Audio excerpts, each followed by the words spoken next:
Ben, continuamos despois deste mini receso. Antes de dar un anuncio para os asistentes, de decirles que, por favor, que non se esquezan de entregar aí fora as enquixas debidamente enchidas. Para nós é importante coñecer a opinión que vos suscita este encontro e as conferencias. Así que, por favor, agradeceríamos que non vos esquezades de entregar esas enquisas. Saltamos dun estudo extraordinariamente material, que son os nosos propios restos. Decía antes, non pode haber nada máis humano que estudar os propios restos humanos. E vamos retroceder bastante no tempo, dende a arqueoloxía forense con ese límite 25, 50, 30 anos, vamos retroceder unhas decenas de miles de anos e vamos a abordar algo que ten unha evidencia material. Os arqueólogos non somos paleopsicólogos, creo que o dixo Louis Binford, pero que ten moito que ver co pensamento, co simbolismo.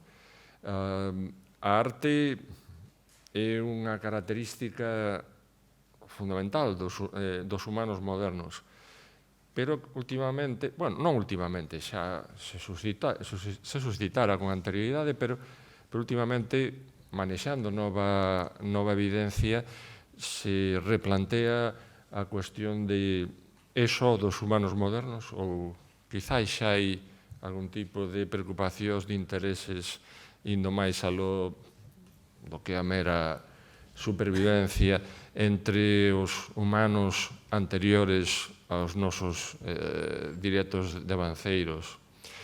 E para tratar desta cuestión temos a un gran especialista que ten feito aportacións extraordinarias en publicacións non só nacionais, sino tamén internacionais. Eu quero decir que estou particularmente orgulloso e agradecido a Marcos García Díaz, a profesor Marcos García Díaz da Universidade do País Vasco, por ter accedido a vir a ilustrarnos sobre as súas investigacións e, ademais, con unha certa premura. Por tanto, doble agradecemento. Cuando quieras. Bueno, buenos días y, en primer lugar, muchas gracias a la organización y a Ramón por la invitación a participar en estos encuentros arqueológicos de Barbanza. Bueno, yo lo que voy a tocar es un tema que nos vamos en el tiempo, como ha dicho previamente Ramón, nos vamos en el tiempo para atrás de lo que hemos visto, ¿no? De lo más actual a lo que también se ha dicho una cosa que era muy actual, pero muy actual desde el punto de vista de la especie. Una de las cosas relativamente actuales en términos evolutivos siempre se ha defendido que era la capacidad artística, la capacidad de crear, más que artística, por la discusión que voy a llevar yo, más que nada es la capacidad de crear un lenguaje gráfico, ¿no? La cuestión de arte y lenguaje gráfico la podemos ir discutiendo, no es exactamente lo mismo, hay un componente estético y no siempre para crear un lenguaje gráfico tiene que haber siempre un componente estético, puede ser que sea un pequeño salto. Y yo lo que voy a hablar va a ser de eso, no voy a hablar de lo que, aunque irán saliendo imágenes tanto de esa espectacularidad, a veces visual, que tiene el arte paleolítico, el arte que todos conocemos. Ahí está la imagen de Altamira, ¿no? Que es un poquito el referente que todos tenemos de lo que es el arte paleolítico. En muchos de los casos que voy a poner yo van a ser imágenes, vamos a decirlo así, menos espectaculares, al menos las primeras. Vamos a ir haciendo un rastreo por donde aparecen esas pequeñas y muy puntuales evidencias de lo que nosotros vinculamos a ese lenguaje gráfico, ¿no? Y en el fondo no es nada más que tocar una parte de lo que tradicionalmente, y por eso está en parte también condicionado todo lo que ha sido la arqueología, por lo que una de las características que tradicionalmente también se han utilizado para caracterizarnos como especie, para caracterizarnos como Homo sapiens y sobre todo también uno de los elementos que se han utilizado también para diferenciarnos del resto de las especies, ¿no? Esto es una, lo veremos más adelante, es una condición casi que nos viene casi desde el siglo XVIII, ¿no? Cuando se estableció lo que era el Homo sapiens, la palabra, lo veremos más adelante, el llamarnos a nosotros mismos, porque en el fondo fue Linneo, llamarnos Homo sapiens, realmente ha podido, ahora que hay cosas en debate, cosas en discusión, ha podido realmente condicionarnos un poco toda la asociación que hemos tenido en arte prehistórico entre esa capacidad de lenguaje gráfico y Homo sapiens y el resto, ¿no? Es un tema que está en debate. Hay muchas de las cosas que voy a hablar que realmente responden a estados de la cuestión. O sea que, bueno, la capacidad del simbolismo, la capacidad del lenguaje gráfico, siempre se relaciona en términos generales con dos contextos, lo que está vinculado a su aparición, su desarrollo, etcétera, que por un lado son cuestiones de ámbito biológico que están principalmente relacionados con capacidades cerebrales. Y el otro factor, que también muchas veces son los dos factores que se recurren a ellos, son factores de carácter social, de carácter sociobiológico, ¿no? Es decir, existen una serie de condicionamientos también que hayan podido hacer en un ámbito social, que se hayan podido producir determinadas explosiones, vamos a decirlo así, de determinadas capacidades. Nosotros podemos tener una capacidad mental, una capacidad biológica, una capacidad neuronal, pero no ha habido una serie de input, no ha habido una serie de contextos. Al final muchas veces es tan o más importante los contextos que la parte no solo biológica, que por lo que fuera, bueno, pues no habían hecho que determinada habilidad, determinada capacidad, pues se hubiera bien aparecido en algunos ámbitos o simplemente bien explotado en el sentido de convertirse en un recurso social, ¿no? Vamos a la primera parte. Cuando nosotros hablamos del origen del simbolismo, como os decía antes, una de las discusiones está vinculada a si realmente existe la capacidad biológica de poder crear lenguajes gráficos, no solo crearlos, sino que también utilizarlo como un recurso que se pueda comprender y como un recurso que se pueda entender y que se pueda conceptualizar, ¿no? En los últimos años está teniendo bastante desarrollo en los ámbitos de la prehistoria, todo el estudio intracraneal, el estudio cerebral, intentar reconstruir cómo era el cerebro de aquellas gentes, y no solo el cerebro, sino las diferentes partes que tenía, en que se constituye, en que se organiza el cerebro. En esto es muy importante sobre todo el sistema límbico, también el lóbulo central y sobre todo dos áreas. Tradicionalmente se dice, y durante muchos años se ha dicho, que hay dos áreas cerebrales que son en parte las que han podido condicionar el hecho de nosotros tener una capacidad no solo para producir un lenguaje, sino incluso también para llevar a cabo una comprensión, poder conceptualizarlo, poder transmitirlo y poder entenderlo, ¿no? En los últimos años se están viendo, es una cosa que ya más o menos se sabía desde el punto de vista teórico, pero a través de los estudios que se hacen hoy en día del endocráneo, que tanto el área de Broca como el área de Wernicke está relativamente o está bastante ya desarrollada en especies anteriores al Homo sapiens. Por lo tanto, desde el punto de vista biológico, algunos autores, principalmente el ámbito de la biología, lo que vienen a defender es que, sin entrar en la discusión de si hay arte solo asociado a nuestra especie o si existe con otras especies, lo que vienen a defender es que ya existe una capacidad de crear y comprender lenguajes, entendido en un sentido amplio, previos a lo que nosotros somos el Homo sapiens. Por ejemplo, hace unos años fue publicado también la capacidad de articulación que tenía. Se estudiaron las helioides, y algunos autores vienen defendiendo que desde hace más o menos unos 500.000 años existía la capacidad teórica de producir un lenguaje articulado y tener también las capacidades auditivas de poder producir lenguajes hablados como el nuestro, y no solo de hablarlos, sino también de poder escucharlos, que es la otra parte, ¿no? Y aquí es lo mismo un poco con el arte. Por un lado, la capacidad de producir un lenguaje gráfico y por otro lado también la capacidad de comprenderlo. Y en ese contexto, desde el punto de vista biológico, partiendo de ese condicionante, vamos a decirlo así, que no existe ningún condicionante para poder defender a fecha de hoy que especies anteriores a la nuestra tienen la capacidad biológica, es decir, ya no solo es potencial, sino es biológica cierta, de poder llevar a cabo la construcción, el uso, porque hay una comprensión de lenguajes de tipo gráfico.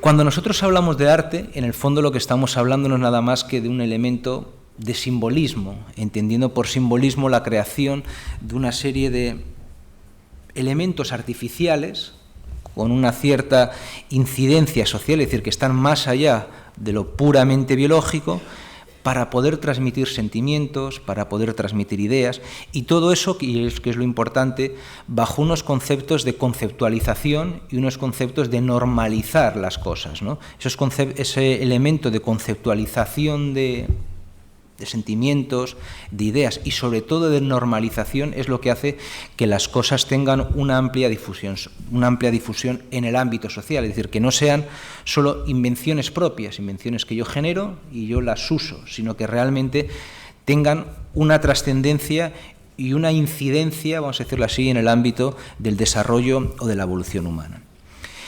En ese contexto y en esa discusión de cuándo y a quién, de cuándo, el tiempo y a quién, que es el personaje, corresponde a esas primeras capacidades del lenguaje gráfico, lo que nosotros llamamos arte, se desenvuelve otra discusión, que es la discusión de cuándo aparece el comportamiento simbólico. También tradicionalmente, siempre, principalmente, se había asociado, como veremos luego, por el condicionante que imponía la modernidad, vamos a decirlo así, de Linneo, siempre se había asociado a nosotros, vamos a decirlo así, a nuestros primeros yos biológicos, a los primeros Homo sapiens.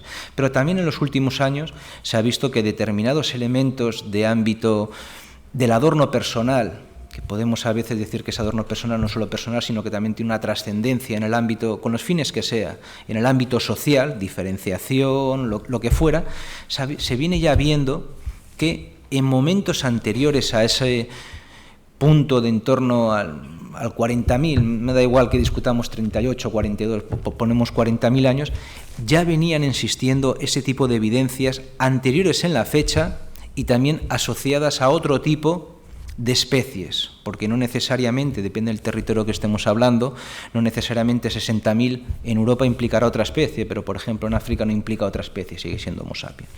Y en ese contexto de la discusión que se está llevando actualmente hoy en día, existen ese tipo de evidencias que certifican o que vienen certificando que existen capacidades simbólicas anteriores a nosotros. Por ejemplo, una de ellas es el adorno personal, existencia de conchas, existencia de diferentes tipos de dientes, en algunos casos incluso existencia de algún tipo de piedras que se han utilizado con ese fin del adorno corporal, con ese fin simbólico y probablemente también detrás de ello elementos de ámbito social, ¿no? No solo es adorno corporal, sino una cosa que muy seguramente ha estado desde el principio y que es extremadamente difícil de poder probar. Los colgantes, bueno, pues es una cosa que materialmente queda rastro, pero hay una cosa de la que prácticamente no queda rastro, que bien puede ser del tatuaje, del arte, vamos a decirlo así, la decoración corporal, o incluso de arte que puede estar al aire libre, directamente pintado y que se ha perdido. En ese contexto, en los últimos años, se está reivindicando bastante el uso de los colorantes. Los colorantes es una cosa que aparece prácticamente en muchos, no digo en todos, en bastantes, vamos a decirlo así, yacimientos arqueológicos que no son del 40 para adelante, es decir, que no pertenecen, si estaríamos hablando aquí en Europa, a esos primeros yos biológicos, que son nuestros primeros, vamos a decirlo así, Homo sapiens, sino que pertenecen prácticamente a todo tipo de especies, desde el Homo erectus, el Neandertal, bueno, incluso de otras especies. Y no solo es que aparezcan, porque el uso de los colorantes, si nosotros recurrimos a la etnografía, tienen una diversidad de uso tremenda que puede ir desde el uso como un elemento conservante, algunos grupos primitivos actuales lo utilizan, otros lo utilizan, por ejemplo, para enmangar, a veces cuando se enmangan las piezas líticas en algún tipo de vástago, se suele añadir a las ceras o a las resinas, etcétera, algún tipo también de polvo de ocre, etcétera. Y tiene una diversidad muy amplia. Pero ¿qué es lo que pasa?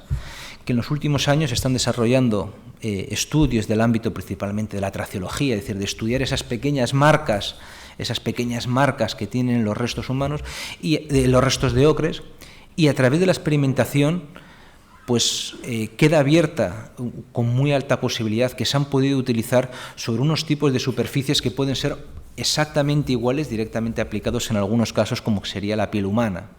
Y en otros casos también están apareciendo conchas, están apareciendo pequeños recipientes, que suelen ser pequeñas conchas, que tienen dentro elementos decolorantes que algunos autores han definido como si fuera un pequeño recipiente donde se había metido algún tipo ya de colorante machacado, procesado, etcétera, y que si utilizamos de nuevo la etnografía nos vienen a indicar que ese tipo de colorantes, que ese tipo de recipientes se habría depositado algún tipo de colorante líquido y muy posiblemente para la aplicación.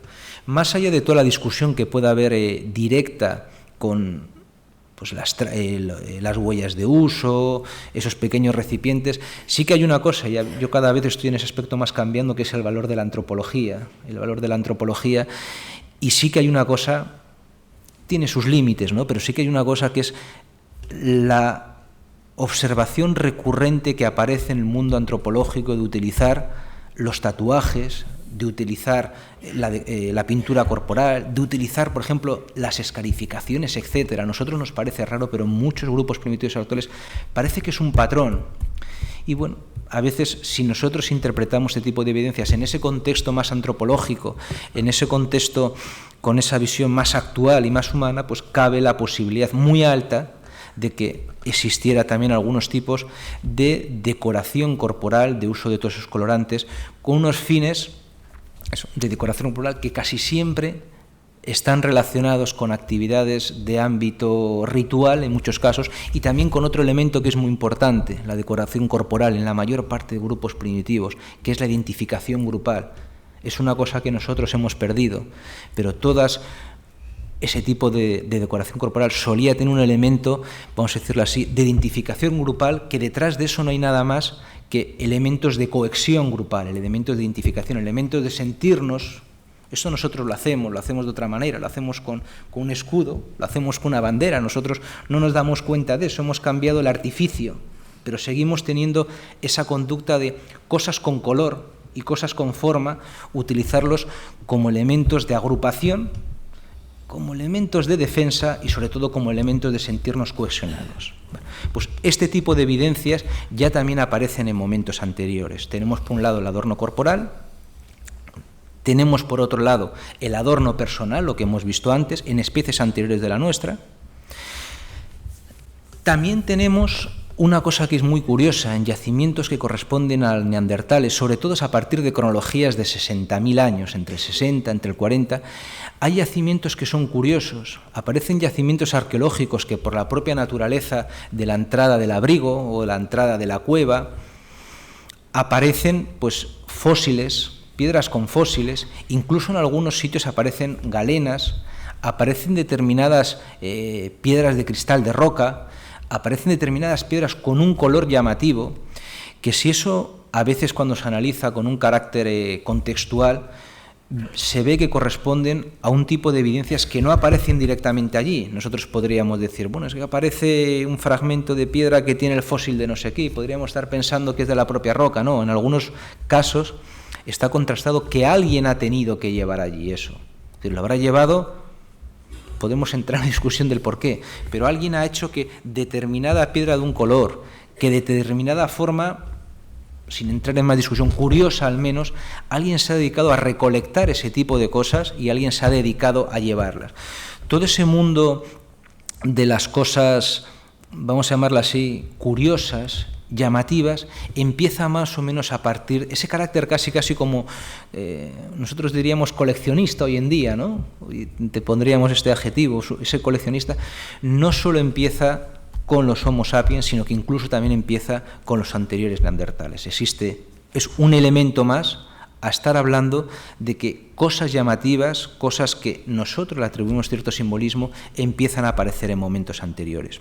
Y no solo eso, también se ha publicado algún elemento, esta no es la pieza, pero algún elemento que se han interpretado como elementos de huesos que están perforados, que algunos autores los han identificado como pequeños silbatos, flautas muy rudimentarias, ¿no? Que está vinculado también a la música. La música, el problema de la arqueología que está vinculado a la arqueología simbólica es que hay muchas cosas que están vinculadas al sentimiento, al mundo del sentimiento, que no fosilizan. Pero también, si nosotros recurrimos a la etnografía, la música es otro elemento absolutamente trascendental. Entiendo por música la creación de ruidos, organizado, no organizado, lo que sea. En ese sentido, utilizar la creación de ruidos artificiales con sentidos simbólicos. Principalmente suelen estar vinculados a acciones de ámbito ritual. Y en ese contexto aparecen también algunas piezas. Incluso también aparecen algunos enterramientos que son de momentos anteriores. Es decir, tenemos todo un contexto que hay que reconocer que es muy tenue en el sentido numérico. Aparecen no excesivos números de evidencias, pero que están marcando que eso que hemos visto antes, que reconocen los antropólogos y que dicen que desde el punto de vista cerebral especies anteriores a las nuestras tenían capacidad para poder hacerlo, estamos viendo que en especies anteriores a las nuestras eso se hace con carácter puntual. Si lo viéramos en una dispersión geográfica, aparece uno aquí, aparece otro allí, aparece uno en Francia, aparece en otro lado, y ciertamente con un nivel de densidad relativamente bajo. Pero el hecho es que desde el punto de vista cerebral, biológico, la capacidad está, y desde el punto de vista material existen algunas pequeñas evidencias que indican que especies anteriores a las nuestras tenían esa capacidad simbólica.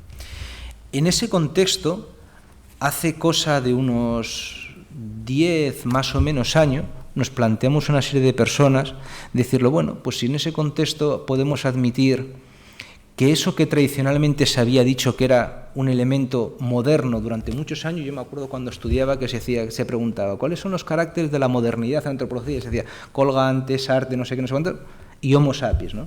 Entonces, en ese contexto que venían apareciendo cosas que están vinculadas a lo que nosotros llamábamos moderno, que era lo propio de los Homo sapiens, y empezaban a aparecer cosas que eran anteriores al Homo sapiens, la pregunta era, bueno, pues si eso aparece, ¿por qué no podemos pensar que cosas de ese lenguaje gráfico, de lo que nosotros metemos dentro de ese cajón del arte, también podían ser anteriores? Y así surge un pequeño proyecto que surge de esa pregunta y que lo que viene es a preguntar si algunas de las evidencias que aparecían, sobre todo estaba vinculado al arte rupestre, que aparecían en algunas cuevas, la pregunta era si era necesario pensar que todo eso tenía que pertenecer también al Homo sapiens. Ese es el contexto en el que se desarrolla. Tanto relativo, principalmente es el arte rupestre, pero también algunos tipos de evidencias del arte mueble, de los pequeños huesos, de las pequeñas huesos, piedras, cornamentas, etcétera, ¿no? Bueno, en ese contexto hay dos elementos que son claves. Un elemento clave es el tiempo y otro elemento clave, lo he dicho antes, es el personaje. Y en ese contexto, lo más importante para poder relacionar una pieza con el personaje era tener el tiempo. Sin tiempo, vamos a decirlo así, que nada valía. Nada valía si no tenemos la seguridad de lo que estamos hablando. Tiene 30... tiene 40, tiene 50 o tiene 60, porque no nos permitía relacionarlos con otros personajes. Bueno, antes de entrar directamente sobre el tema, hay un elemento que nos condicionaba, y que siempre lo he comentado antes, que nos condicionaba en este debate, que es el lastre de la modernidad. Cuando Linneo propone a mediados del siglo XVIII la palabra Homo sapiens, y a veces no somos conscientes de esto, él decía que el Homo sapiens es el hombre sabio, es el hombre capaz de conocer, y ese concepto de conocer implica poder llevar a cabo operaciones conceptuales, operaciones de ámbito simbólico, tener sistemas lingüísticos complejos en el sentido de tener capacidad para poder expresar diversas situaciones y de varias maneras la misma situación, tener una capacidad de razonamiento abstracto y tener una capacidad para poder especular, para poder especular. Y realmente es esta la definición la que viene condicionando cuando se empieza a formalizar, vamos a decirlo así, la arqueología y todo lo relacionado con arte rupestre a finales del XIX, principios del XX. Este es el contexto, este es el paradigma, vamos a decirlo así, teórico que existía. Por eso, en ese contexto, y es muy fácil de comprenderlo, pues el cuestionarse si alguna otra especie anterior a la nuestra podía tener algún tipo de ese lenguaje gráfico, lo que nosotros llamamos arte, pues lo normal es pensar que eso es que ni se tiene que cuestionar, porque este es el paradigma, este es el punto de partida, ¿no? Y realmente es eso lo que nos condicionaba y realmente lo que nos sigue condicionando. Y no es nada más que una definición que se hace a mediados del siglo XVIII. Bueno, esa definición, cuando se transpone a la arqueología a finales del siglo XIX y principalmente principios del XX con Henry Blair, lo que se cree, vamos a decirlo así, es un axioma. Y el axioma no es nada más que no puede haber ningún tipo de arte, ningún tipo de lenguaje gráfico anterior al, me da igual que sea lo que he dicho antes, 36, 38, pongo el número 40. Por lo tanto, era un elemento que partía de un paradigma que no se podía cuestionar y mientras que es paradigma y es incuestionable, pues lo más sencillo es simplemente no preguntárselo, no preguntar cuáles son los datos, cuáles son las bases de la solidez que tiene eso. Bueno. En los últimos 15 o 20 años también hay un condicionante, que es que hasta hace más o menos 15 o 20 años prácticamente lo que son las técnicas de datación aplicadas al arte paleolítico no se habían ensayado. El carbono 14 en los años 50 se había empezado a desarrollar, en los años 70-80 el AMS, pero en la aplicación concreta de lo que era el arte rupestre, pues hay que decirlo también que existía esa limitación. Pero a partir de los años, sobre todo de los años 90, se empieza a aplicar el acelerador, el carbono 14, el AMS, se empieza a aplicar arte rupestre, y esto supone un nuevo elemento en el sentido de hacer nuevas lecturas de cosas que ya existían, es decir, sobre todo que viene por esa posibilidad de hacer una apreciación y una precisión en el ámbito cronológico. Y hay otro elemento también en ese contexto que ha sido importante, que es la posibilidad de datar eventos geológicos asociados al arte rupestre. Luego lo vamos a ver. Hay muchas cuevas, hay muchas pinturas en las cuevas que, bueno, por el paso del tiempo se han ido formando velos de calcita, estalactitas, da igual cuál sea el nombre que le pongamos, diferentes velos. Y entonces, bueno, pues pensamos que si nosotros datamos uno de esos velos que cubre una pintura, pues por lo menos ciertamente nunca tendremos la edad en la que se realizó la pintura, pero tendremos una fecha que nos puede decir, esta pintura se realizó antes del 1000, 2000, 3000, 5000 o 10000, es decir, tenemos una fecha antecuen o una fecha poscuen, según esté la calcita arriba o abajo, ¿no? Realmente no solo es una cuestión, como he venido diciendo hasta ahora, del paradigma que nos condicionaba, sino que también ha sido gracias a la aplicación de, sobre todo, la AMS y del uranio torio, que es principalmente menos se ha hecho con la termomiluminiscencia, la que ha permitido avanzar en ese contexto. Tradicionalmente, esto lo voy a hacer rápido, tradicionalmente calcular el tiempo en el arte rupestre se hacía de una manera en general relativa. Se partía de un esquema de evolución, un esquema que iba en general de lo simple a lo complejo, y bueno, las cosas, como sabíamos que no podía haber nada anterior al 40.000, pues lo más sencillo empezaba en torno al 36, 40.000, 38.000, y bueno, sabíamos que el Paleolítico superior llega hasta en torno a un 11, 12.000, lo que sea, y entonces, bueno, pues en el medio íbamos creando cada una de estas casillas que principalmente fue Brel. Para el final lo teníamos muy sencillo. Si hablamos de ese 40.000 a ese año 12.000, pues más o menos del 17.000 para adelante lo teníamos relativamente sencillo. Lo teníamos relativamente sencillo porque muchas veces cuando se excavaban los yacimientos aparecían piezas de arte mueble, aparecían huesos que aparecen en un contexto y bueno, pues ese contexto lo podíamos datar con mayor precisión o con menos, según pudiéramos disponer de métodos de datación, aplicar el carbono 14 o lo que fuera. Pero ¿qué es lo que pasa en ese contexto?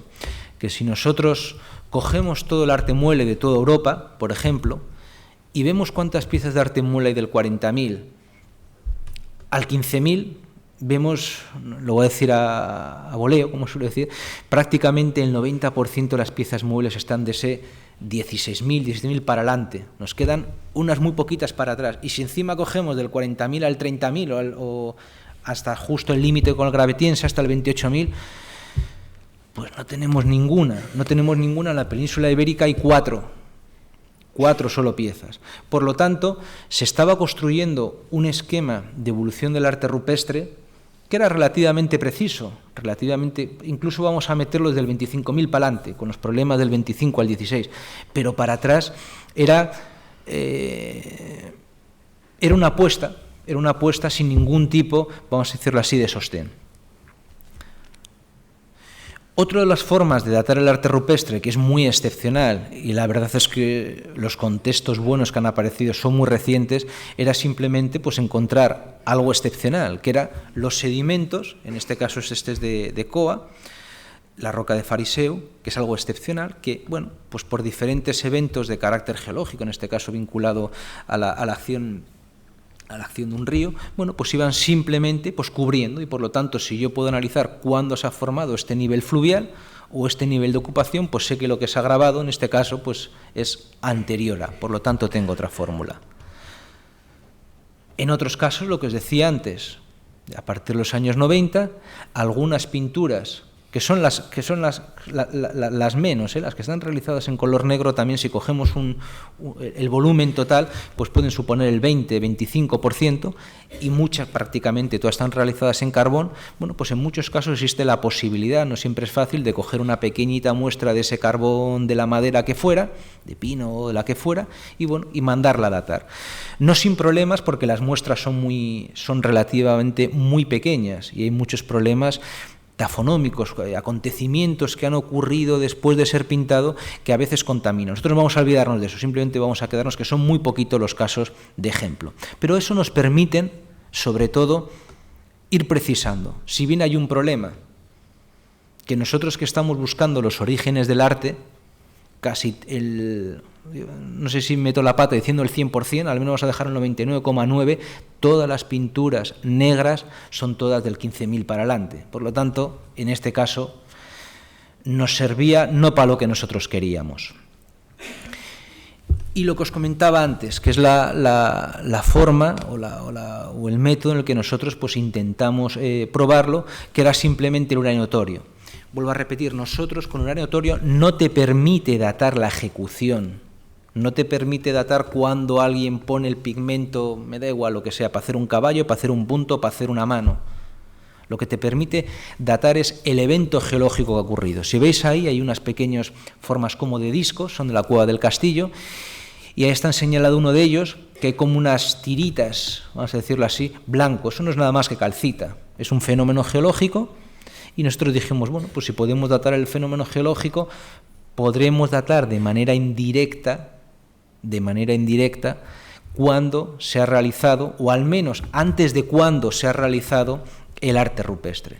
Y nosotros, como íbamos buscando y partíamos también del esquema ese de lo simple a lo complejo, pues lo que dijimos es, vamos a intentar datar aquello que todos convenimos en decir que es viejo, es decir, no nos vamos a preocupar de las pinturas negras, porque bueno, tienes mucho arte mueble, en algunos casos puedes aplicar el carbono 14, por lo tanto, ¿para qué quiero saber el evento geológico? Porque no me va a precisar nada de una cosa que ya está más o menos precisa.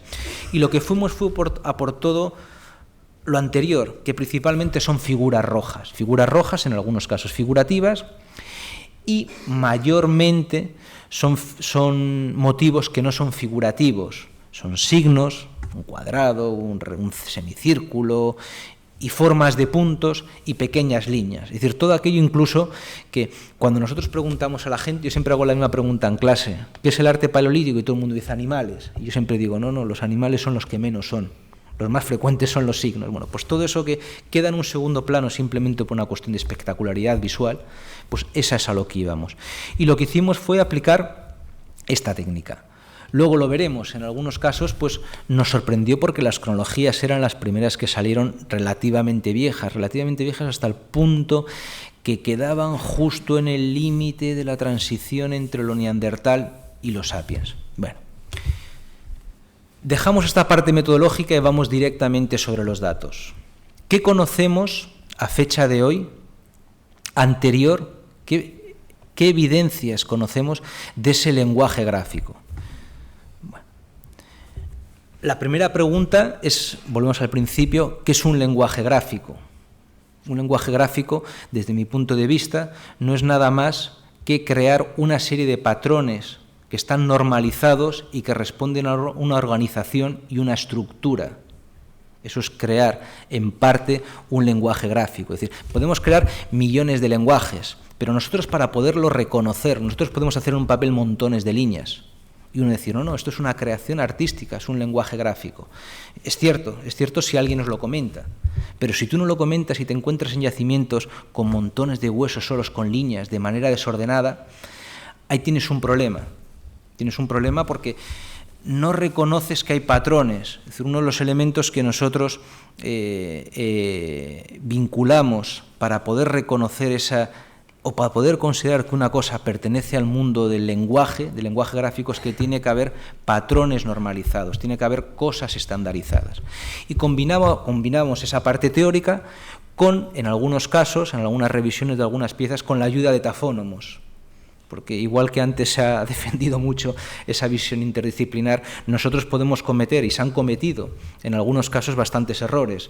Nosotros, por ejemplo, en este hueso de esta cueva de Bulgaria, pues al final lo único que vemos es un hueso. Y vemos un hueso que tiene en una esquina 3 líneas, en otra esquina 2, que habrá una tercera partida, y en el medio tiene 4. Y cualquiera podría decir, no, esto corresponde a un patrón tafonómico descuartizado del animal, no sé qué. Bueno, pues para eso en algunos casos lo que tenemos que hacer es apoyarnos en gente que se dedica, zoarqueólogos del ámbito de la tafonomía, que se dedican a estudiar eso, ¿no? Es decir, en este contexto.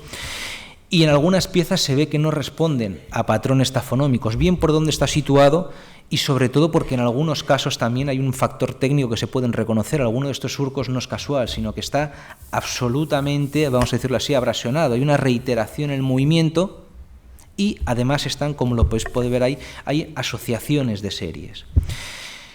Por eso nosotros entendemos estas primeras evidencias como un elemento de un lenguaje gráfico. Descartamos que no pueden pertenecer al mundo del procesado del animal y lo que nos quedan son esos elementos seriados. Ya aparecen algunas, muy poquitas, en cronologías incluso de hace 1 millón de años.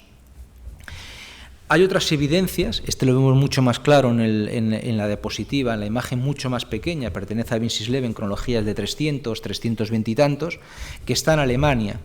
Y si nos fijamos en la pieza más clara, de nuevo podemos ver ahí cómo existe todo un concepto radial, existen al menos 3 organizaciones, incluso hasta simetría, podemos ver un elemento simétrico, que es otra de las cuestiones también a veces que están vinculados a los lenguajes gráficos, el concepto de simetría. Podemos doblar la pieza por la mitad y prácticamente si la abrimos vemos como una cuestión de espejo, prácticamente la vemos, ¿no? Y este tipo de piezas, en este contexto, en este caso en el contexto también europeo, aparecen hace 300.000 años. Incluso en este yacimiento está la pieza de al lado. Esta pieza es bastante más problemática, porque a veces cuando nosotros vemos marañas de líneas, acá hay un factor condicionante que nosotros tenemos, que es a veces querer ver las cosas, ¿no? Pero bueno, dentro de esa maraña de líneas, sí que parece que de la mitad hacia lo que sería, yo para esto soy hacia vuestra izquierda, parece que hay menos maraña de líneas. Y en ese concepto de medios de maraña de líneas parece que hay como una cabeza mal definida, parece que hay como una zarpa, como una pata anterior, y el resto coincidiría con lo que sería un cuerpo. No corresponde esto a cuestiones tafonómicas. Cuando tú te pones a estudiarlo, hay un perfecto orden en las superposiciones de las líneas, hay un patrón de que esa figura que está abajo individualizada, ese tipo de líneas, ya no voy a hablar todavía si es un animal, ese tipo de líneas están construidas desde la cabeza hacia atrás, empieza a concebir la cabeza, es decir, hay ese orden en la ejecución. Esta es otra cosa importante también para poder identificarlo. Las personas construimos las figuras más o menos todos de la misma manera, tendemos casi todos a empezar por un sitio y tendemos a acabar por algún sitio. Y esto de nuevo también se reconoce. Sería uno de los primeros elementos de ese concepto figurativo, sería uno de los primeros elementos de, vamos a decirlo así, de tener yo la fotografía en mi cabeza y poder transponerla. Otro de los elementos que son así significativos, hemos ido pasando de lo más sencillo, prácticamente las piezas que hay son todas las que voy a poner, bueno, más o menos al doble, como el de hueso de Vincislev hay otros 2 o 3 sitios, estamos hablando de números que nunca llegan a la docena, en estas cronologías de en torno entre 1 millón de años, más o menos, y unos 100 y pico mil años, ¿no? Hemos visto esas formas simples que son seriadas, que en algunos casos son simétricas, es decir, que están ordenadas y estructuradas. Hemos visto ese elemento no sé si protofigurativo, figurativo en el sentido de que parece que representa la figura animal, y hay dos piezas que son fantásticas. Una está en Israel, que es la Venus de Bere Carram, y otra es la de Tantan, que está en Marruecos. Y podemos decir, pero si... Y encima todas ellas son piedritas de nada, tienen este tamaño, ¿eh? O sea, no pensemos que son figuras, son figurillas, pero illasillas, vamos a decirlo así. Y cualquiera que vemos esto podemos decir, pues si son dos trozos de piedra, y realmente tú cuando las ves, son dos trozos de piedra, no tiene nada más, una es una piedra volcánica y la otra es una piedra granítica, la de Tantan.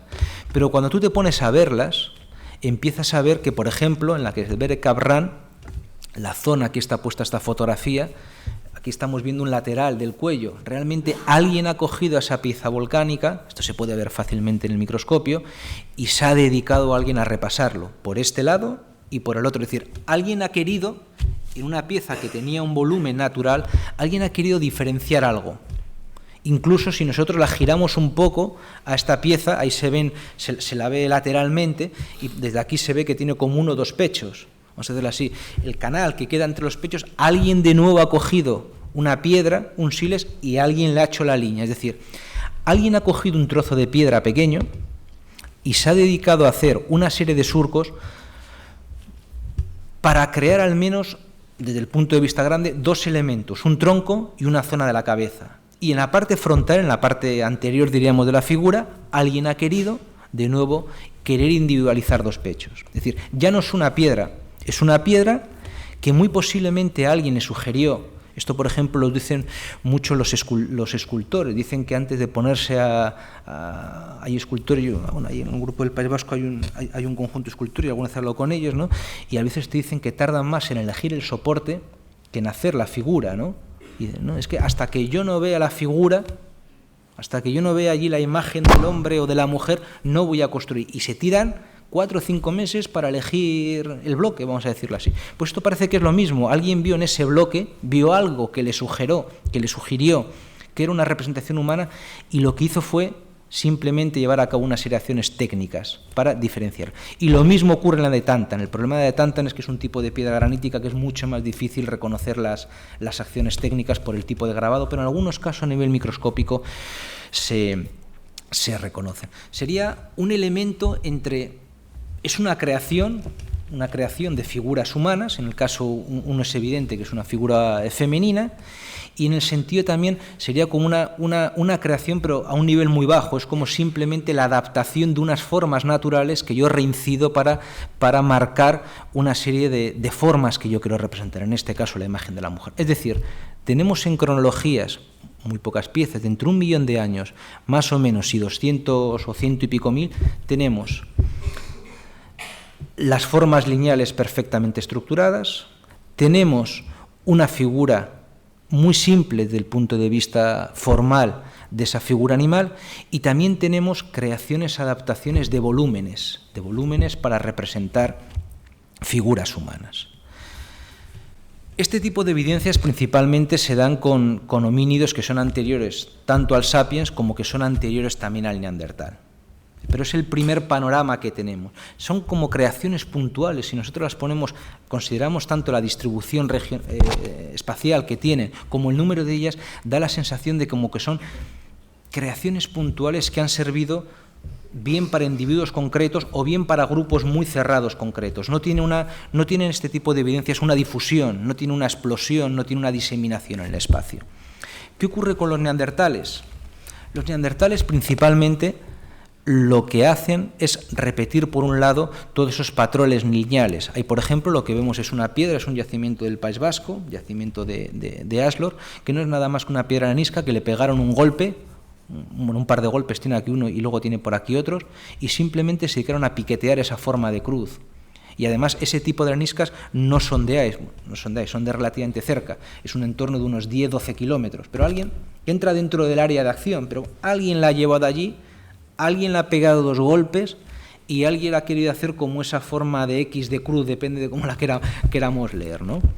Existen también otro tipo de evidencias que de nuevo repiten ese concepto de organización lineal. Ahí tenéis la pieza de Bacoquiro, que está en Bulgaria, con una cronología muy similar, de casi en torno a 50.000. ¿Qué es lo que ocurre con los neandertales, lo que se conoce hasta fecha de hoy?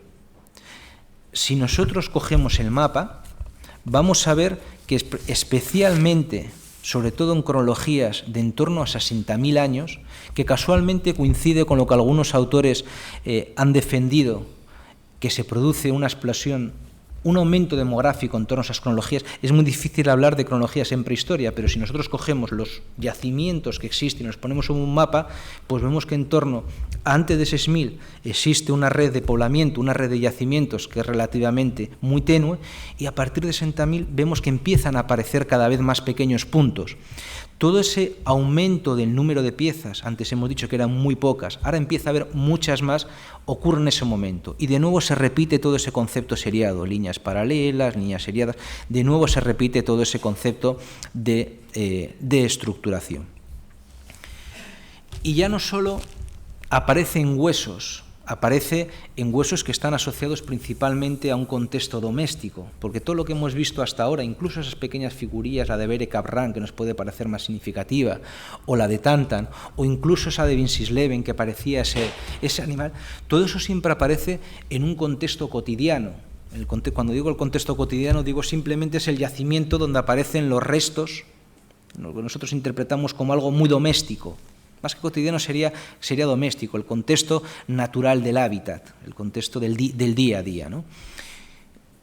Con los neandertales aparecen algunos conjuntos que están asociados, dentro de ese concepto todavía no figurativo, aparecen algunas piedras que están llenas de estas pequeñas cúpulas, de estas pequeñas cazoletas, vamos a decirlas así, pero aparecen asociadas a un contexto que nosotros lo desvinculamos de primera del ámbito de lo doméstico, que es uno de los enterramientos, en concreto este es el de la Ferrasí.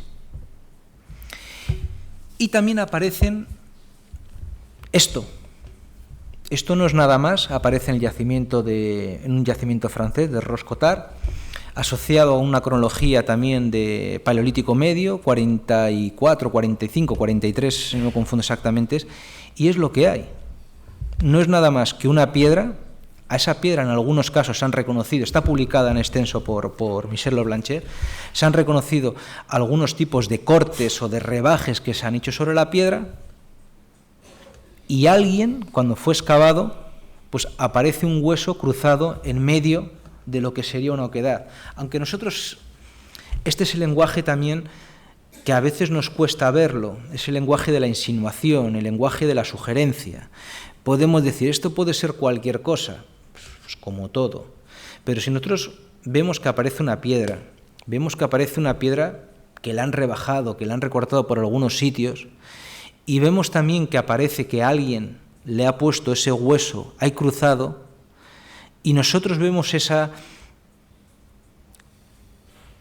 forma de esa piedra, podemos creer o no creer lo que os voy a decir, nos lo creeremos o no, pero seguro que a todo el mundo sugiere una máscara, a todo el mundo no sugiere una cara.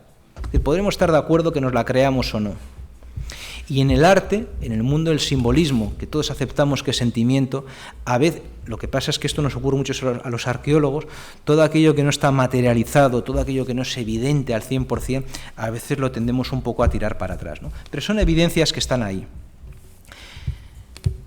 Este es el contexto que tenemos, anteriores a ese 40.000 que todos aceptábamos que solo a partir del 40 podían tener ese lenguaje gráfico, ese arte. Hemos visto que hay cada vez un mayor número de piezas con decoraciones lineales, seriadas, estructuradas.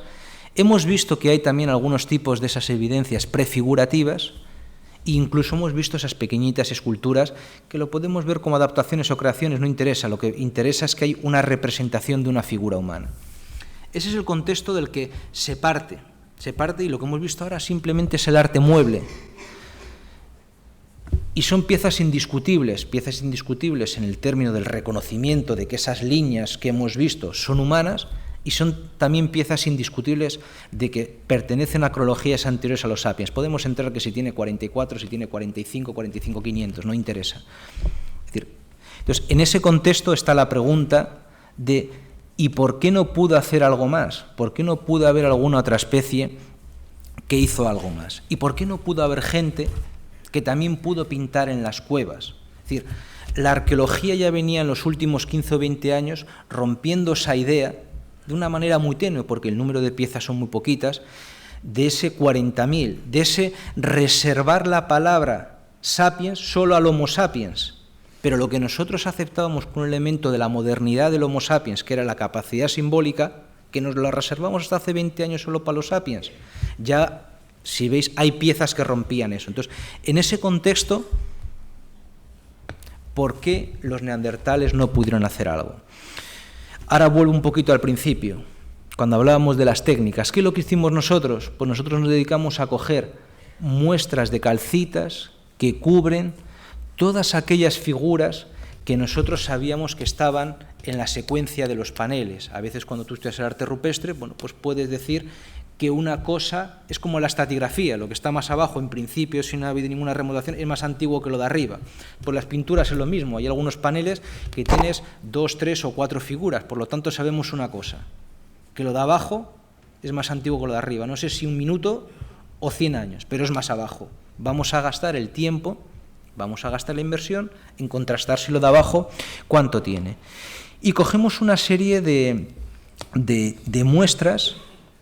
Las primeras se cogieron una de las cuevas clásicas, bueno, en 2 cuevas clásicas, una que es conocida por todos, que es la de Altamira, y nos fuimos por aquellas figuras que nadie cuando ve el techo de los polícromos las hace caso.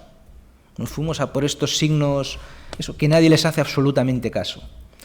Y también nos fuimos a una cueva que está muy cercana, que es la Cueva del Castillo. Es una Cueva del Castillo que la Cueva del Castillo es como una monografía del arte paleolítico. ¿Por qué? Porque tiene 2000 y pico figuras y tiene figuras que parece que tiene todo tipo de temas, todo tipo de técnicas y figuras en principio que todos aceptamos que son de todos los momentos. Bueno, pues vamos a ir también a esa monografía y de esa monografía vamos a coger el capítulo que nos parece el más antiguo, que son esas figuras rojas. Y nos dedicamos, pues en varios sitios de la península ibérica, a ir mirando esas pequeñas veladuras de calcita que en el fondo lo que hacen es ir tapando progresivamente, las protegen también del agua, pero van también progresivamente tapándolos. ¿Y qué nos pasó? Pues nos ocurrió primero en esta cueva, que es la Cueva del Castillo, que tanto las manos como algunos de esos puntos, como estos puntos de aquí, y especialmente las manos, nos daban cronologías, estoy hablando ya en años calibrados, más o menos, que nos daban cronologías cercanas al 41, más o menos 40.000 años. En ese contexto, lo que hicimos fue, más allá de publicarlo, dejar abierto la posibilidad de que si ya venían teniendo adorno personal, si ya venían teniendo colorantes, si ya venían, ¿por qué algunas de las cosas que están abajo del todo y además la Cueva del Castillo, los niveles del Paleolítico Medio tenían cantidades muy destacadas de colorantes, que a nivel químico son iguales que las que tienen algunas manos y algunos discos, ¿por qué no podían ser de ese momento? Bueno, esta es la discusión que se planteó en el año 2012 y es una discusión que todavía sigue del todo sin cerrar.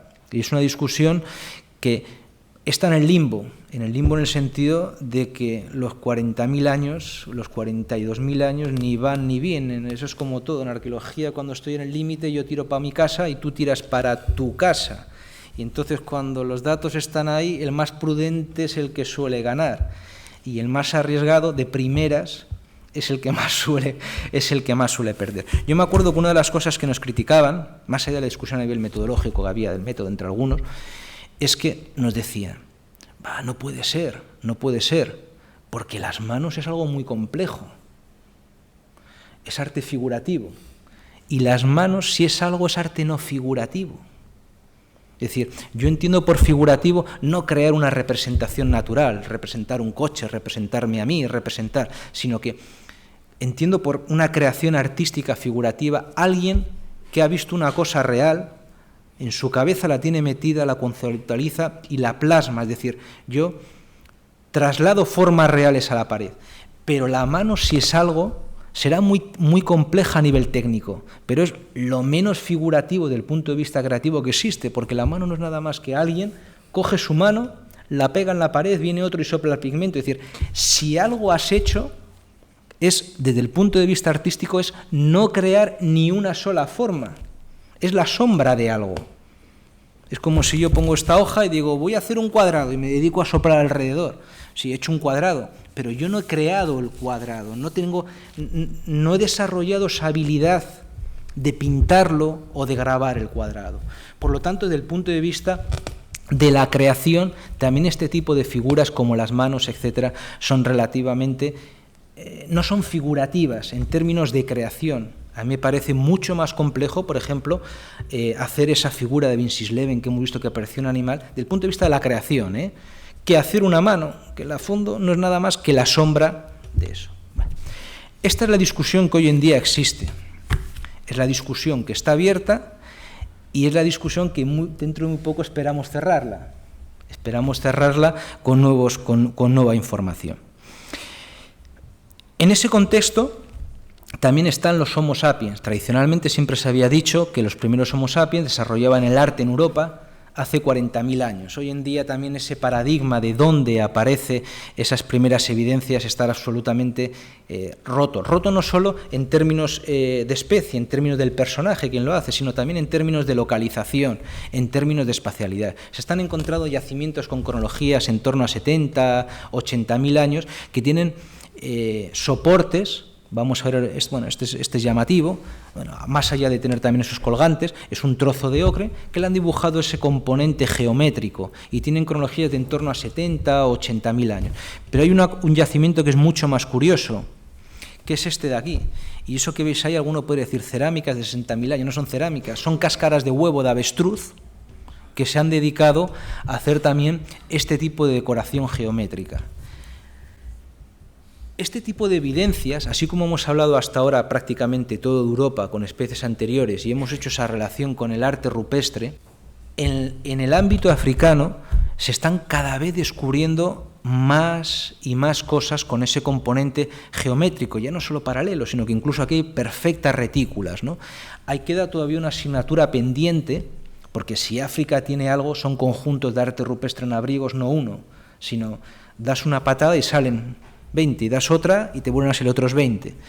Y nadie se ha dedicado todavía a estudiar si muchos de esos conjuntos realmente, que muchos de ellos no tienen arte figurativo, sino es un arte de carácter lineal, realmente pueden tener también cronologías antiguas. Si los primeros Homo sapiens africanos con cronología de 60, 70, 80 están haciendo de manera reiterada ese componente geométrico sobre un hueso, sobre un ocre, sobre cosas relativamente curiosas en la selección del soporte, como puede ser un huevo de avestruz, ¿por qué no puede plasmarlo también en un sentido, diríamos, mucho más social, mucho más visual que puede ser el arte rupestre? Es uno de los temas que queda todavía pendiente de que alguien se ponga a hacer eso, ¿no? Y en ese contexto vuelvo a lo de atrás, vuelvo un poquito a la última imagen de la cueva del castillo. Por lo tanto, ¿de cuándo son las primeras figuras también en Europa? Depende de cómo queramos interpretarlas, vuelvo a repetir, la discusión está ya abierta. Andan muchas veces en el limbo. Esto, por ejemplo, es lo que nadie mira en Altamira. Cuando alguien va a ver, bueno, la original hoy en día un poquita gente entra, pero la réplica, todo el mundo se queda mirando los bisontes y buscando uno detrás de otro. Pero el techo está lleno de signos. Y algunos de esos signos, como tienen esta forma como de gaviota, ¿no veis ahí como una forma de gaviota? Es como un triángulo con esa depresión, esa forma de gaviota. Fueron datados en 36.000 y ahora hay unas fechas que de nuevo se acercan a 42. O sea que de nuevo estamos. Altamira, aunque no se sepa, tiene una ocupación, no se conoce, pero no se conoce, no tiene tanta trascendencia, una ocupación importante de Paleolítico Medio bastante significativa. Todo este primer arte, a partir del 40.000 años, sí que hay una cosa que es cierta, que si hasta ahora poníamos hasta el 200.000 puntos en el mapa y nos aparecía, pues vamos a poner una densidad de 1, cuando llegamos al 60.000 tenemos una densidad de 10, pero a partir del 40, 30 y todo, sí que es cierto que la densidad se multiplica y se multiplica. Hay algo en torno al 40.000, hay algo que no tiene que ser un factor biológico, porque el factor biológico ya lo teníamos desarrollado, tiene que haber algo contextual que hace que algo explote, esa explosión que empieza a aparecer, sobre todo, tiene varias incidencias, uno desde el punto de vista numérico, desde el punto de vista geográfico y sobre todo desde el punto de vista de la diversidad. y lo que interesa en los términos de la diversidad no tanto técnica, sino sobre todo en la diversidad temática. Empiezan a aparecer en figuras de casi 38.000 años, 37.000 años, aparecen muchos bloques grabados con esas formas cerradas que algunos las interpretan como imágenes de vulvas, etcétera, ¿no? Y es a partir de este momento, de esa cronología del 30 y muchos, 40.000 años, en la gruta de Fumani en Italia, que empiezan ya a aparecer de manera reiterada ese concepto de explosión artística. Y hay un momento en que parece que explota. Y cuando digo que explota es que ya no solo empieza a aparecer mucho, sino que empiezan a aparecer algún conjunto, este es un problema al cómo explicamos el algún, cómo explicamos en la generalidad, con una capacidad técnica, una capacidad compositiva, una capacidad, en algunos casos, narrativa, hasta cinematográfica casi, que empiezan a aparecer con cronologías. Esto está dado en 32, si lo comparamos con esa discusión que yo antes utilizaba, el 40.000, sería como un 35, 36 más o menos en años calibrados, ¿no? Y aparecen conjuntos de estos. Aquí la pregunta, en esa visión que estamos haciendo progresiva, hemos dicho cuándo aparece, a quién se asocia, y nos queda todavía de preguntar por qué explota. El aparecer lo teníamos relativamente fácil. Tenemos la capacidad y casi si nosotros lo vemos como un camino, vamos viendo que lo que hemos visto hasta ahora era como andar poco a poco. Pero no, a partir del 30.000 o 30 y pico mil, esto ya no es andar poco a poco. Aquí está todo el mundo corriendo, todo el mundo tiene esto, y todo el mundo lo tiene en cantidad, y todo el mundo lo tiene en diversidad. Hay un factor que tiene que venir del orden social, que tiene que venir del orden demográfico, que tiene que venir del orden de la interacción de los grupos, que explica la presencia de todo este tipo de figuras. Bueno, son imágenes que están pasando, ¿no? Son imágenes.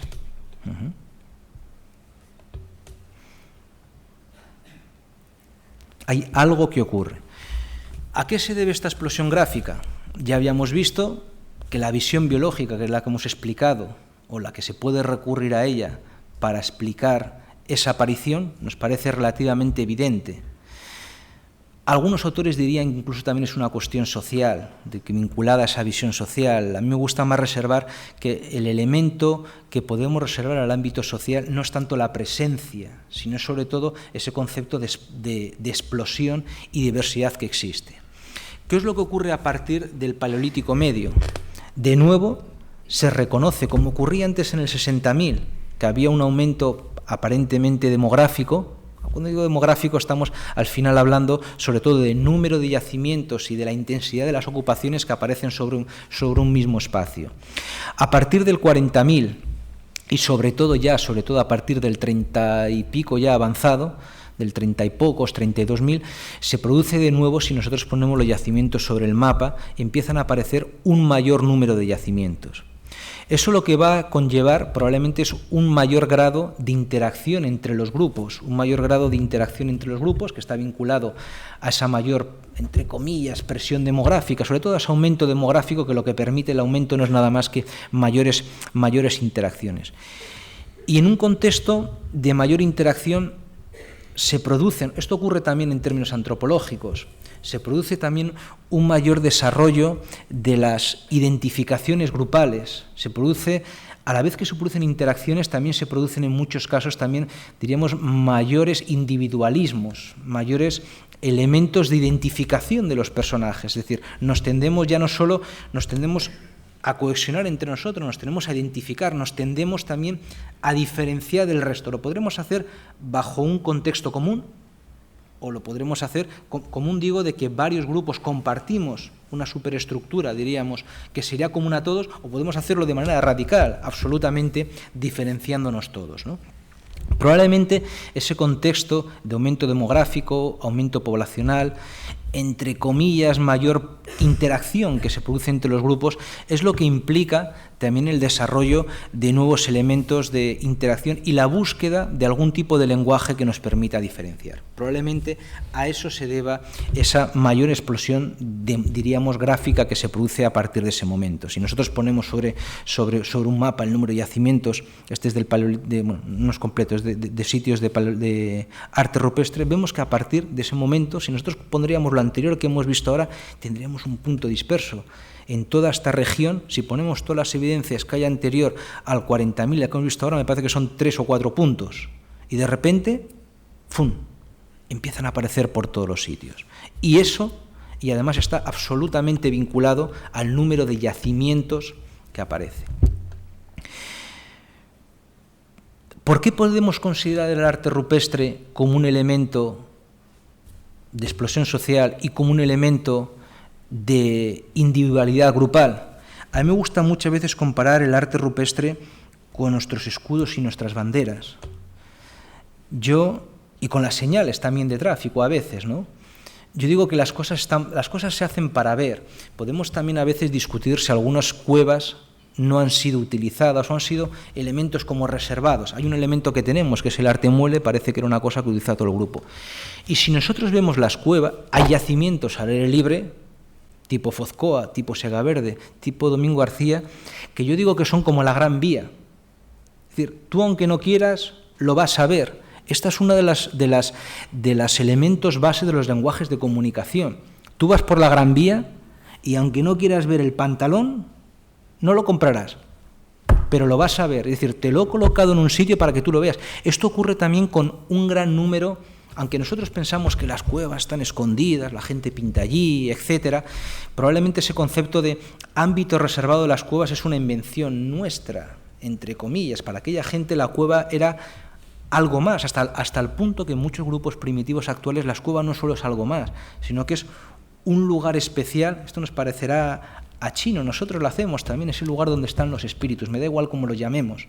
Nosotros solo tenemos que salir aquí, yo no conozco Galicia, pero hay iglesias por todos los sitios, hay ermitas por todos los sitios, es decir, es la creación de lugares cotidianos, en muchos casos, que están reservados para eso. Y todo eso, lo que hemos hecho detrás de ello es construir una imaginería, construir una serie de imágenes que nos sirven para transmitir mensajes que todos entendemos. ¿Por qué? Porque pertenecemos a esa identidad de grupo. En ese contexto a mí me gusta ver también las pinturas, que lo ven también muchos grupos primitivos actuales, a veces reservados para mujeres, o para hombres, o para no sé qué, pero siempre son como un lenguaje de identificación. Y lo que os decía antes, en las cuevas, tú cuando entras en una cueva, que lo vemos como algo reservado, no es así. La mayor parte de las figuras, aun reconociendo que hay figuras que están escondidas, en muchas están como en la Gran Vía. Tú entras en la cueva del castillo y para llegar al fondo, el 70% de los paneles están en lugares de paso. Es decir, tú sí o sí lo vas a querer ver. Es como casi las entradas de las iglesias. Es decir, yo podré no creer o pasar, pero tú lo vas a ver. No te preocupes que el mensaje que hay detrás de eso, tú podrás pasar de él, pero lo vas a ver. Y ese es el lenguaje, aunque tú no lo quieras, te vas a sentir dentro de esa estructura. Es un lenguaje artístico susceptible de representar esa parte de esa unidad total. Y en ese contexto ya, para ir acabando, y defendiendo de nuevo esa posición de entender esa explosión del arte que está vinculada a factores de ámbito social, de ámbito de presión demográfica, hay una cosa que está ahora de reciente, ya es a partir de los años 80, aquí en la península ibérica se dejó prácticamente de hacer y a partir de finales de los 90 se empezó de nuevo a defender, que es el estudio, en esa visión de identidad, de cohesión, etcétera, que transmite el arte rupestre, es intentar reconocer cuáles podrían ser las estructuras, entre comillas, organizativas de aquellos grupos, o cómo podemos diferenciar los territorios de las diferentes personas que se pueden identificar. Y para eso, lo que se están buscando en estos últimos años son los que llamamos los territorios gráficos. Los territorios gráficos no tienen que ver nada con los territorios sociales, el concepto de territorio social es mucho más amplio. Es decir, casi como serían las, entre comillas, no son las escuelas, pero bueno. Y lo que nos dedicamos es a buscar identidades. Por ejemplo, si nosotros ponemos sobre un plano las figuras que tienen, sobre un mapa, las figuras que tienen más o menos unos 20.000 años, pues nos ocurre que todas estas figuras que vemos aquí, ese lenguaje gráfico que está basado en las formas y a veces también en los temas, tiene un área de expansión muy grande, en cronologías de 20 y pico mil años, pero muy grande, pero por aquí no hay nada, por aquí hay otra cosa. Y dentro de ese lenguaje, además podemos ver como territorios gráficos, diríamos, más particulares, que se caracterizan por algunos temas concretos, por el recurso a unas técnicas muy concretas. Es decir, el arte rupestre en ese contexto que explota en un contexto de esa identidad social, nos permite ver, entre comillas, esas alianzas que a través del arte, es como casi como las escuelas artísticas, las escuelas de época histórica, nos permite diferenciar esos macrounidades o esas microunidades, dependiendo que puedan haber. Incluso si nosotros esto lo cogemos en un momento mucho más avanzado, nos ocurre lo siguiente, que si nosotros ponemos del 40.000 al 10.000 el arte rupestre en este contexto de identidad, vemos que cada vez las identidades son más pequeñas. Casi es como que se está fragmentando el territorio. Antes hemos visto que era todo esto. Y dentro de todo ese común hay particularidades. Pero si nosotros, por ejemplo, nos vamos a cronologías de 15.000, mirad lo que nos ocurre. Cogemos las identidades y los territorios son mucho más pequeños. Es decir, el arte, y no solo es el arte, a veces podemos rastrear otro tipo de evidencias artísticas de arte mueble, incluso de industria ósea, que a veces nos dan territorios similares. Es decir, esos conceptos de territorialidad, de identidad, parece, si utilizamos el arte, hablamos de territorios gráficos, no de territorios sociales, parece que cada vez se va fragmentando, parece que cada vez la identidad se reduce también a territorios cada vez más reducidos, ¿no? Es una característica que a veces ahora estamos también en ello, cada vez a sentirnos mucho dentro de la globalidad, pero cada vez sentirnos mucho más restrictivos. Y ya para finalizar, unas conclusiones. El estudio del arte prehistórico representa el conocimiento de la mente simbólica, del arte, de la abstracción y sobre todo de la ideología, ¿no? Y he puesto religión, pero bueno, en un concepto mucho más amplio utilizar esa palabra. Todo indica que su origen no está vinculado a una especie única, es decir, no está vinculado exclusivamente a nosotros. Esa explosión que se produce en torno a hace 40.000 años, hay que reconocer que realmente se produce exclusivamente en principio con los Homo sapiens. Y a fecha de hoy, por lo que conocemos, o por lo que más conocemos, parece que principalmente se centra en el territorio europeo, si bien ya hay algún dato, al menos hasta ahora solo se conoce uno, en Sulawesi, en Indonesia, que parece que también, lo que decía antes, hasta que alguien se ponga a estudiar sistemáticamente, parece que lo de Homo sapiens europeo, dentro de 4 días me parece que vamos a tener que quitar el último adjetivo. Simplemente es que alguien se ponga a ello, ¿no? La reiteración en la decoración de algunos lugares, las cuales implica una dimensión simbólica del espacio, lo que hemos comentado antes, y el lenguaje artístico susceptible de representar una parte de la organización social de los grupos que lo crearon, que probablemente ahí es donde esté la explicación en ese concepto de identidad de esa explosión que se produce. Su presencia va vinculada a un proceso de identidad, de grupo, creando formas de cohesión e identificación del grupo. Por traerlo a una visión actualista, no sería nada más que nuestras banderas y serían nuestros escudos, por así decirlo, ¿no? Y en el arte paleolítico se pueden reconocer una parte de las bases de nuestro comportamiento cultural. Muchas gracias y espero haya servido.